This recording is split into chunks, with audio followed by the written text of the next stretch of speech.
നമസ്കാരം. ആസ്ട്രോമീഡിയയുടെ പ്രിയ പ്രേക്ഷകർക്ക് പുതിയൊരു അധ്യായത്തിലേക്ക് ഒരിക്കൽ കൂടി ഹാർദമായ സ്വാഗതം. ഞാൻ ജ്യോത്സ്യൻ പ്രമോദ് പണിക്കർ പെരിങ്ങോട്. ഇന്ന് നമ്മൾ ചർച്ച ചെയ്യുന്നത് മനുഷ്യന്മാരെ സംബന്ധിച്ച് വളരെ പ്രാധാന്യം അർഹിക്കുന്ന ഒരു വിഷയമാണ്. പ്രശ്നചിന്തയ്ക്ക് വേണ്ടിയിട്ട് പലതരം ബുദ്ധിമുട്ടുകളായിട്ട് ആൾക്കാർ വരാറുണ്ട്. അപ്പോൾ ചില ആളുകളുടെ വിചാരം അത് ശത്രുബാധ നിമിത്തമാണ്, അല്ലെങ്കിൽ എന്തെങ്കിലും തരത്തിലായ കാലദോഷങ്ങളെ കൊണ്ടോ ദൃഷ്ടിയേറ്റിട്ടൊക്കെയാണെന്നുള്ളതാണ് പല ആളുകളുടെയും വിചാരം. പക്ഷേ ആ വിഷയങ്ങൾ നമ്മുടെ പ്രശ്നമാർഗത്തിൽ തന്നെ വിശദമായിട്ട് പ്രതിപാദിക്കുന്നുണ്ട്. ഈ പറയുന്ന ലക്ഷണങ്ങളിൽ എന്തെങ്കിലും ഉണ്ടെങ്കിൽ വളരെയധികം ശ്രദ്ധിക്കേണ്ടിയിരിക്കുന്നു. ഒന്ന്, അതികഠിനമായിട്ടുള്ള കിതപ്പ്. രണ്ടാമത്, നമുക്ക് ഈ മലിനപ്പെട്ടിട്ടുള്ള ശരീരത്തോട് കൂടിയിട്ട് കുളിക്കാൻ തോന്നുന്നില്ല, നനയ്ക്കാൻ തോന്നുന്നില്ല, മലിനമായ വസ്ത്രം ധരിച്ച് നടക്കുന്ന ചില സാഹചര്യങ്ങൾ, അതൊക്കെ ഇങ്ങനെ കണ്ടിന്യൂസ് ആയിട്ട് വരുന്നുണ്ടെങ്കിൽ ശ്രദ്ധിക്കണം കേട്ടോ. അപ്പോൾ ഒന്ന്, കിതപ്പുണ്ടാവണത്. രണ്ട്, മാലിന്യമായ ശരീരത്തോട് കൂടിയിട്ട് നടക്കുന്നത്. ഒരു മുഷ്ടിലുണ്ടാവണതെന്ന് സാരം. മൂന്നാമതായിട്ട് നിദ്ര, ഉറക്കം വരുന്നത്. ഉറക്കം വരിക വെച്ചാൽ സദാ അങ്ങനെ എപ്പോഴും ഉറങ്ങുക, ഒരു ക്ഷീണം അല്ലാതെ ബാധിച്ചതായിട്ട് ലക്ഷണം തോന്നുക, അത്. നാലാമതായിട്ട് കോട്ടുവായ വരുന്നത്, ജൃംബിക എന്ന് പറയും. കോട്ടുവായ വരിക, അത് നാമം ജപിക്കാതിരിക്കുമ്പോഴാണെങ്കിലും ശരി, അമ്പലത്തിൽ പോകുമ്പോഴാണെങ്കിലും ശരി, സദാസമയം ഇങ്ങനെ അനാവശ്യമായിട്ട് കോട്ടുവായ വരിക. അഞ്ചാമതായിട്ട് അശന. അശന എന്ന് പറഞ്ഞാൽ ഭക്ഷണം വേണ്ടാത്ത അവസ്ഥ, അത് വിശപ്പ് തോന്നുന്നില്ല. എന്താണെന്ന് വെച്ചില്ല, കുറേ ഡോക്ടറെ കണ്ടു മരുന്ന് കഴിച്ചു, വിശപ്പ് ഇങ്ങനെ തോന്നുന്നില്ല, ഭക്ഷണത്തിനോട് ഒരു തരം വിരക്തി.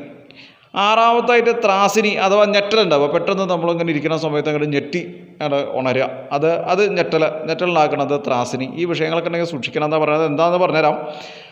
ഏഴാമതായിട്ട് മോഹിനി, അതായത് ബോധക്കേടുണ്ടാവുക, പെട്ടെന്ന് ബോധം മറയുക പോലെയുള്ള. ഇപ്പോൾ ഏകദേശം ഒരു പിടികിട്ടിയിട്ടുണ്ടാവും. ഇടയ്ക്കിടയ്ക്ക് ബോധക്ഷയം ഉണ്ടാവുന്ന അസുഖം എന്താണെന്നുള്ളത്, ബോധക്ഷയം വരിക.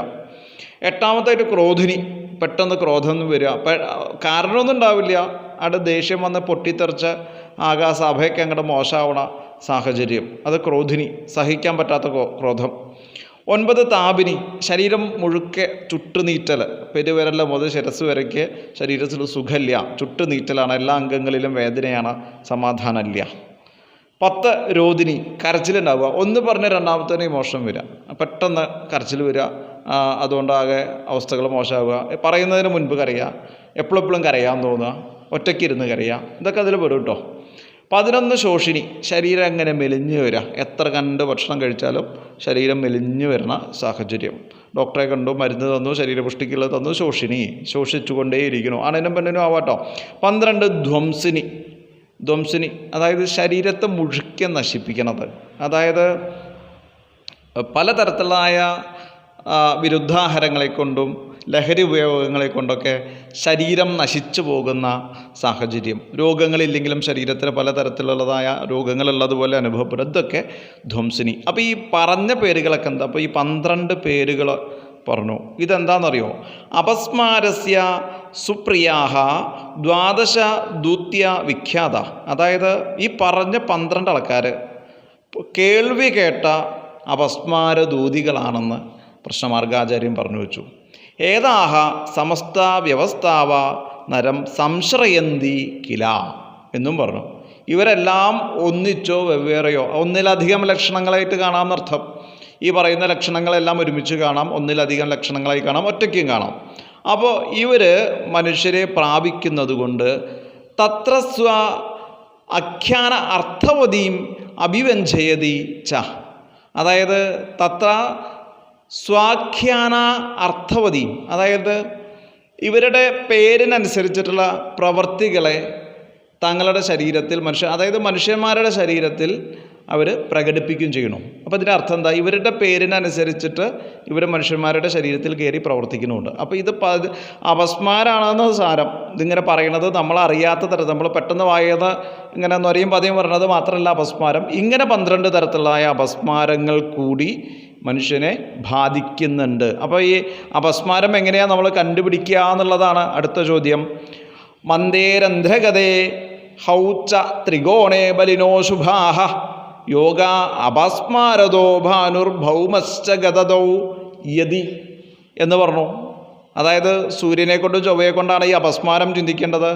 3 തരം യോഗകൾ പറഞ്ഞു. മന്ദേ ആഹൗ ചരന്ധ്രഗതേ ബലിനഹ അശുഭാഹ. രാഹുവും ശനിയും കൂടിയിട്ട് 8-ൽ നിൽക്കുമ്പോൾ ബലവാന്മാരായിട്ടുള്ള പാപഗ്രഹങ്ങൾ ത്രികോണത്തിൽ വരികയും, ത്രികോണം എന്ന് പറയുമ്പോൾ 5, 9 ഭാവങ്ങളിൽ അതിന് ത്രികോണം എന്ന് പേര് പറയും. അപ്പോൾ രാഹുവും ശനിയും കൂടിയിട്ട് അതൊരു യോഗ കേട്ടോ. ചൊവ്വൻ്റെയും സൂര്യൻ്റെയും വേറെ ഉണ്ട്. രാഹുവും ശനിയും കൂടിയിട്ട് പ്രശ്നാരൂഢത്തിൻ്റെ 8-ൽ നിൽക്കുമ്പോൾ അതിൻ്റെ 5-ലോ 9-ലോ പാപഗ്രഹങ്ങൾ വരിക, അല്ലെങ്കിൽ ലഗ്നത്തിൻ്റെ 5-ലോ 9-ലോ പാപഗ്രഹങ്ങൾ വന്ന് 8-ാം ഭാവത്തിൽ ശനിയും രാഹുവും കൂടി നിൽക്കുന്ന ഗ്രഹനില വരിക. മറ്റതോ ഭാനോ ഭൗമജ ഗതതോ യതി. അതായത് സൂര്യനും ചൊവ്വയും അനിഷ്ടസ്ഥിതി കൊണ്ട് രോഗപ്രദന്മാരായിട്ട് വരുന്നതെങ്കിൽ, അതായത് സൂര്യൻ അനിഷ്ടസ്ഥനാവ് 6-8-12 വരിക, ചൊവ്വ 6-8-12 വരിക, അല്ലെങ്കിൽ 6-ാം ഭാവാധിപതിയായിട്ട് 8-ൽ വരിക, അങ്ങനെയൊക്കെയുള്ള വിശേഷപ്പെട്ട യോഗങ്ങൾ വന്നു കഴിഞ്ഞാൽ അത് അപസ്മാര രോഗമാണെന്ന് ആചാര്യൻ ഗ്രഹിക്കണം, അതായത് ദൈവജ്ഞൻ ഗ്രഹിക്കണം. അതിനനുസരിച്ചിട്ടുള്ള പ്രതിവിധികളും നിർദ്ദേശിക്കണം. അപ്പോൾ ഈ ഉറക്കം തൂങ്ങിയിട്ട് ഇങ്ങനെ നടക്കണ്ട, ഭക്ഷണം വിഷമില്ലാണ്ട് ഇങ്ങനെ നടക്കണ്ട, സദാ ഉറങ്ങണ്ട, പിന്നെ പെട്ടെന്ന് ഞെട്ടി തെറിക്കുന്ന ഒരവസ്ഥയുണ്ടെങ്കിൽ, അതായത് നമ്മൾ ഉറങ്ങുന്നല്ല, ഉറക്കത്തിൽ സ്വപ്നം കണ്ട് ഞെട്ടി എണീക്കാറുണ്ട്, അതല്ലാതെ തന്നെ ഇടയ്ക്കിടയ്ക്ക് ഞെട്ടലുണ്ടാവുന്നുണ്ടെങ്കിൽ ശ്രദ്ധിക്കണം. മലിനമായി നടക്കാൻ തോന്നലുണ്ടെങ്കിൽ ശ്രദ്ധിക്കണം. ബോധക്കേട് ഇടയ്ക്കിടയ്ക്ക് വരുന്നുണ്ടെങ്കിൽ ശ്രദ്ധിക്കണം. ശരീരത്തിൽ വിറ്റാമിൻ്റെ കുറവ് കൊണ്ട് മാത്രമല്ല അത് ഉണ്ടാവുന്നത്, അപ്പോൾ അത് ആലോചിക്കണം. കരച്ചിൽ വരുന്നുണ്ടെങ്കിൽ, പെട്ടെന്ന് കരയാൻ തോന്നുന്നുണ്ടെങ്കിൽ, അങ്ങനെ ഉണ്ട് എന്ന് പറഞ്ഞ് രണ്ടാമത്തിന് ചില ആൾക്കാർ ആണാണെങ്കിലും പെണ്ണാണെങ്കിലും കരയാറുണ്ട്. ആ ഒരു അവസ്ഥയിലേക്ക് വരുമ്പോൾ അത് മനസ്സിലാവും എത്ര കണ്ട് അത് ബുദ്ധിമുട്ടുണ്ട് എന്നുള്ളത്. പിന്നെ ശരീരം മെലിയുന്നുണ്ടെങ്കിൽ വളരെയധികം സൂക്ഷിക്കണം. ചുട്ടുനീറ്റലുണ്ടെങ്കിൽ സൂക്ഷിക്കണം. കോട്ടുവായ എപ്പോഴും സദാ കോട്ടുവായ വരുന്നുണ്ടെങ്കിൽ ശ്രദ്ധിക്കണം. അപ്പോൾ അതൊക്കെ നോക്കി അറിഞ്ഞ് അതിന് വിധിപ്രകാരമുള്ളതായ കാര്യങ്ങൾ ചെയ്യണം. ഇതൊരു കുഷ്മാണ്ഡബലി പോലെയുള്ള കാര്യങ്ങളാണ് അപസ്മാരശാന്തിക്ക് പറഞ്ഞിട്ടുള്ളത്. ആദ്യം കുഷ്മാണ്ഡബലി ചെയ്യണം എന്നാണ് പറഞ്ഞിട്ടുള്ളത്. പിന്നെ സുദർശന മന്ത്രം കൊണ്ട് അല്ലെങ്കിൽ ക്രോധാഗ്നി മന്ത്രം കൊണ്ട് അപസ്മാരശാന്തിക്ക് വേണ്ടിയിട്ട് എള്ളുകൊണ്ട് ഹോമം നടത്താം, സുദർശന ഹോമം നടത്താം. ക്രോധാഗ്നി മന്ത്രം കൊണ്ട് സുദർശന ഹോമം നടത്താം. അങ്ങനെയും ചെയ്യാം. അതായത് സുദർശന ഹോമം നടത്തി അതിൽ ക്രോധാഗ്നി മന്ത്രം കൊണ്ട് ജപിക്കുക, എള്ള് ജപിക്കുക, അതൊക്കെ ഇതിന് പരിഹാരമാണ്. പിന്നെ അതിന് കൃത്യമായിട്ടുള്ള രീതിയിൽ നെയ്യ് കാച്ചാനൊക്കെ ആചാര്യന്മാർ വിധിക്കുന്നുണ്ട്. ആ നെയ്യ് സന്ധികളിൽ തേക്കുക, കഴിക്കുക, നസ്യം ചെയ്യുക, അങ്ങനെയൊക്കെ ചെയ്ത് കഴിഞ്ഞാൽ അത് ഒരു വൈദ്യശാസ്ത്രജ്ഞൻ്റെ ഒരു സഹായം കൂടി ഉണ്ടെങ്കിലേ ഈ ഒരു ക്രിയ നമുക്ക് പൂർത്തിയായിട്ട് ചെയ്യാൻ പറ്റുള്ളൂ. മനസ്സിലായിട്ടുണ്ടോ? അപ്പോൾ ഇത്തരം കാര്യങ്ങൾ നിസ്സാരമായി തള്ളാതെ, ഇത് കുട്ടികളിലടക്കം ഒരുപാട് കണ്ടിട്ടുണ്ട്. അപ്പോൾ ഇന്നൊരു കേസ് അങ്ങനെ വന്നത് കൊണ്ടാണ് ഇപ്പോൾ നിങ്ങളോടൊക്കെ പറയണത്. മനസ്സിലായിട്ടുണ്ടോ? അപ്പോൾ അത്തരം കാര്യങ്ങൾ മനുഷ്യന്മാരിൽ ബാധിക്കുന്നുണ്ട്. അത് കേവലം രോഗം മാത്രമല്ല, ഡോക്ടറെ കണ്ട് ചികിത്സിച്ച് മാത്രം അതുകൊണ്ട് ഭേദപ്പെടില്ല. അതിൽ ഇത്തരം കാര്യങ്ങളുണ്ടോ എന്നുള്ളത് കൂടി ഒന്ന് പരിശോധിക്കുക. പരിശോധിച്ചിട്ടില്ലെങ്കിൽ പോട്ടെ, ഡോക്ടറെ മരുന്ന് കഴിച്ചാൽ മതി. അപ്പോൾ ഇത് വളരെ ശ്രദ്ധിക്കേണ്ട വിഷയമാണ്.